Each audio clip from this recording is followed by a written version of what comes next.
Welcome to Biblical Hebrew. This course is called First Steps because it takes you from knowing practically nothing in Hebrew to being able to read pretty much anything that is placed before you.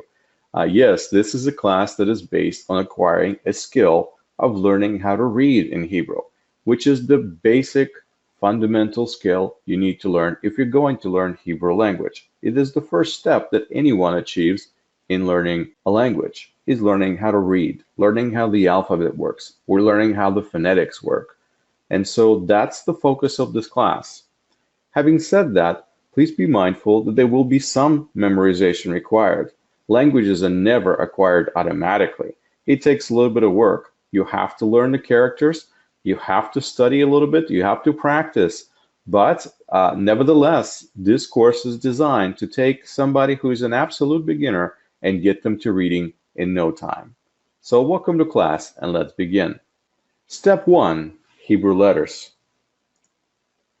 In this session, I would like to explain to you the Hebrew alphabet, and I will begin by simply going over the alphabet and showing you this chart. Then I will explain how this chart exactly works, and then I'll go over the alphabet again slowly, explaining every letter. So the Hebrew alphabet actually begins on the right side. Hebrew is written from right to left, and so the same way it reads. And therefore, the alphabet begins with letter Aleph, and it moves from right to left. As you could see, that's the first letter of the alphabet, Aleph. Then comes Bet, Gimel, Dalet, Hey, Vav, Zayin, Chet, Tet, Yod, Kaf, Lamed, Mem, Nun, Samek, Ayin, Pei, Tzadi, Kof, Resh, Sin, Shin, Tav. That's all the letters of the Hebrew alphabet. Now, you're probably looking at this chart and it may seem a little bit confusing to you at the moment, so let me explain how it works. You see, each Hebrew letter has a proper name. When you look at the chart, you see a name of a letter written on top. So it's shown in cursive and right over that letter. The letter Bet makes a B sound as an English word ball, which you will see at the bottom. Please note that B in ball is bolded and it's underlined on this chart to point to the sound in focus. The word ball under the Hebrew character merely provides an analogy of sound to the Hebrew letter Bet by providing an English word example. So, of course, the character itself that you need to learn and memorize is located in the middle. Now, some Hebrew letters, like Bet, have a dot inside them, if you've noticed, but sometimes you will see this letter with or without the dot. You will learn about this in a later slide. So now that you understand how the alphabet chart works, let's work through the alphabet a little slower. The first letter of the Hebrew alphabet is Aleph. We've already talked that the alphabet moves from right to left, and if you notice that there is no sound underneath Aleph, because Aleph makes no sound. It is a silent letter. Next letter is Bet. Bet as it makes sound B as in ball. We looked at that already. Then comes Gimel, G as in game. Dalet, D as in day. Hey as in hope.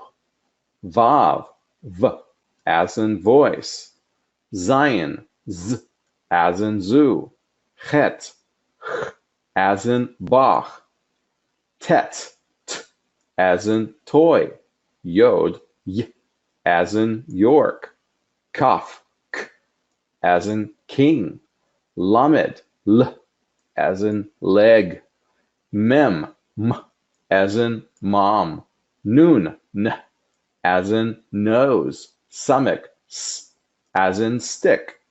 Ayin, Ayin has no sound, another letter that is silent. Pei, P as in play. Tzadi, Ts as in jets. Kof, K as in queen. Resh, R as in rice. Sin, S as in sock. Shin, Sh as in shock. Tav, T as in toy. And that's the entire Hebrew alphabet. Now, what I've done is I've gone through the letters, what they're called, their actual official names, and the sounds that they make. And I pronounce the words underneath those letters that give you the key of what it sort of sounds like. Of course, every language has its own phonetics, and every language has peculiarities, but this is the closest I can get you there by creating analogy with English. For example, letter Reish in Hebrew today in modern Hebrew is rolled a little bit like the French R sound. But if you can't roll it quite yet, don't worry. Even if you pronounce it as an English R in rice, that will work for now. Of course, if you do not know Hebrew alphabet, your goal is to learn it and to memorize it. But before you go and do that, you might want to hear my explanation about a few more things about these letters.